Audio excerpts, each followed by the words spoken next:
Hello friends, welcome to my channel Indrani cooks where I make cooking easy and fun fill.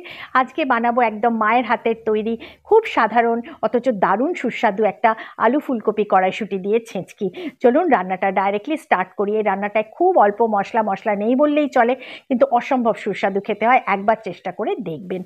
सामान्य एकटु तेल देब, सर्षेर तेल दिलाम आमि एखाने, खूब अल्प तेल दिलाम।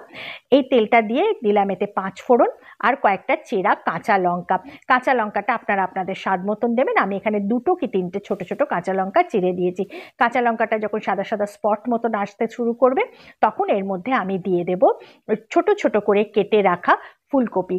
এই ফুলকপিটা না আমার ফ্রোজেন ফুলকপি, জানেন তো বন্ধুরা, আমার মা শীতকালে ফ্রিজে ফুলকপি ফ্রোজেন করে রেখে দিত। এখন আজকাল সারা বছর ফুলকপি পাওয়া যায়, আপনারা সেই ফুলকপি দিয়েও, টাটকা ফুলকপি দিয়েও করতে পারেন। শীতকালে ফুলকপির একটু টেস্ট আলাদা হয়, সেই জন্য আমি শীতকালের ফুলকপি দিয়ে এটা করছি। ফ্রোজেন ফুলকপি এটা আমি 3 থেকে 4 মিনিট ভালো করে ভেজে নিলাম। তারপর এতে আমি দিলাম ছোট করে কেটে রাখা মাঝারি সাইজের একটা আলু দিয়েছি। এই আলুটা দিয়েও একটু নাড়াচাড়া করে আলুটা একটু ভাজা ভাজা মতন যখন হয়ে যাবে তখন এর মধ্যে আমি দেব হাফ কাপ কড়াইশুঁটি। কড়াইশুঁটিটাও বলাই বাহুল্য ফ্রোজেন কড়াইশুঁটি আমি ইউজ করলাম। শীতকালের কড়াইশুঁটি ফ্রোজ করে রেখে দিয়েছি। এবার দিলাম কয়েকটা কাঁচা লঙ্কা, একটুখানি হলুদ, সামান্য হলুদ, আন্দাজ মতো নুন আর একটুখানি গুড় দিয়েছি আমি রান্নাটাকে ব্যালেন্স করার জন্য। মিষ্টিটা একটু মিষ্টি মিষ্টি হবে এটা। আর যদি গুড় না থাকে আপনারা সেই সময় চিনি ইউজ করতে পারেন। এই সময় যে কাঁচা লঙ্কাগুলো দিলাম সেগুলো কিন্তু আমি চিরলাম না, এই লঙ্কাগুলো গোটা গোটাই দিলাম। পুরোটা ভালো করে মিশিয়ে দেব।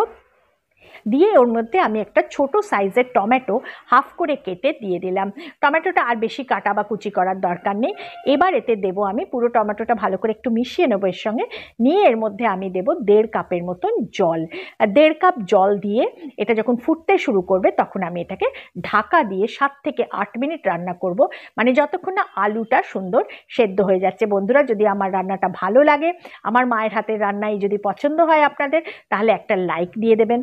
যে বন্ধুরা এই ধরনের সামান্য সাধারণ অথচ সুস্বাদু রান্না খেতে ভালোবাসেন তাদের সঙ্গে শেয়ার করবেন। আর নতুন যে বন্ধুরা আমার চ্যানেলে আজকে এলেন তাদের অনুরোধ রইল আমার ঘরের সদস্য হয়ে যাওয়ার জন্যে। আর যারা অলরেডি আমার সঙ্গে আছেন তাদের তো আন্তরিক ধন্যবাদ। এবার এটা ঢাকা দিয়ে 7 থেকে 8 মিনিট আমি রাখবো। আচ্ছা, আরেকটা কথা, ছোট্ট বেল আইকনটা টিপে দিতে ভুলবেন না কিন্তু, তাহলে কিন্তু আমার আপলোড করা সব ভিডিও সবার আগে আপনাদের কাছেই পৌঁছে যাবে। সুন্দর 8 মিনিট হয়ে গেছে, টমেটোটা সুন্দর গলে গেছে আর আলু খুব ভালো সেদ্ধ হয়ে গেছে যা বুঝতে পারছি। তাও আমি একবার দেখিয়ে দেবো আপনাদের আলুটা কীরকম সেদ্ধ হয়েছে। পুরোটা ভালো করে মিশিয়ে দেবেন। মিশিয়ে দিয়ে এবার এটাকে একটু 2 মিনিট ফোটাবো আর দেবো এর মধ্যে 2টো কাঁচা লঙ্কা চিড়ে। আচ্ছা, ঝালটা আপনারা, বারবার বলছি, আপনারা আপনাদের স্বাদ মতন দেবেন। এই লঙ্কাগুলো কিন্তু খুব ফ্লেভারফুল লঙ্কা, খুব একটা ঝাল নেই।